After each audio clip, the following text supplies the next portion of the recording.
ভেৰগাঁৱৰ ডিমাকুছিত ভয়ংকৰ দুৰ্ঘটনা শান্তিপুৰত বেৰ ভাঙি ঘৰত সোমালগৈ তীব্ৰবেগী বাহন দুৰ্ঘটনাটোত কথমপি প্ৰাণ ৰক্ষা পৰিছে দুজনকৈ যাত্ৰীৰ ৰক্ষা পৰে কানাই কৰ্মকাৰ নামৰ লোকজনৰ পৰিয়ালটো ভূটানৰ পৰা বগা মাটি লৈ আহিছিল বিদেশী সুৰা নিবলৈ কে বাহনখন আৰু বিদেশী সুৰা বুজাই কৰি লৈ যোৱাৰ সময়তে সুৰাপান কৰি বাহনখন চলোৱাৰ অভিযোগ উঠিছে চালকে দুৰ্ঘটনাৰ পাছত পলায়ন কৰিছে এজনে আৰু আহত আনজনক উদালগুৰি চিকিৎসালয়ত ভৰ্তি কৰাইছে আৰক্ষী উপস্থিত হৈছে ডিমাকুছি আৰক্ষীয়ে ত্যাগো সেই বাহনখন জব্দ কৰে দুৰ্ঘটনা সংঘটিত কৰা বাহনখনৰ নম্বৰ হৈছে AS01 FV4887 বাহনখন পৰৱৰ্তী সময়ত আৰক্ষীয়ে উদ্ধাৰ কৰে উৰা কঢ়িয়াই আহিছিল উৰা কঢ়িয়াই গৈ থাকোঁতে ভেৰগাঁৱৰ ডিমাকুছিত এই ভয়ংকৰ দুৰ্ঘটনাটো সংঘটিত হয় মদ্যপান কৰি বাহনৰ চালকে বাহনখন চলোৱাৰ বাবে পথ এৰি এঘৰৰ ঘৰত সোমালগৈ বাহনখন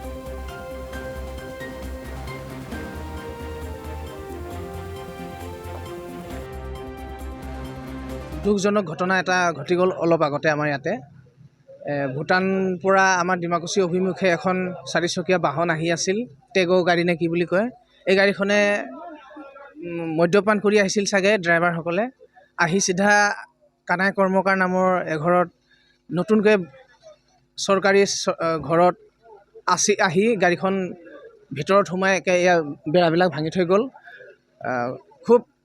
ভালে ভিতৰত মানুহ শুই থকা নাছিল অলপ আগতে হৈ গৈছে ঘটনাটো আৰু যিকেইজন ইয়াতে আৰোহী আছিল গাড়ীখনত গোটেইখিনিয়ে মদ্যপান কৰি আহিছিল বুলি আমি গম পাই আছোঁ এতিয়ালৈকে কাৰণ গাড়ীখনৰ ভিতৰত এতিয়াও বহুত মদৰ বটল আছে কাৰ্টুনে পৰি আছে তাৰে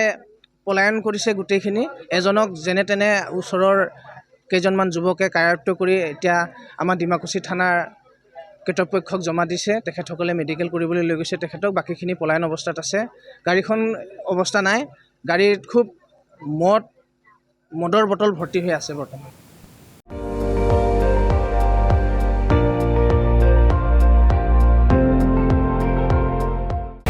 আপুনি চাই আছে ND24 সৰ্বশ্ৰেষ্ঠ নহয় সৰ্বোত্তমৰ দৌৰত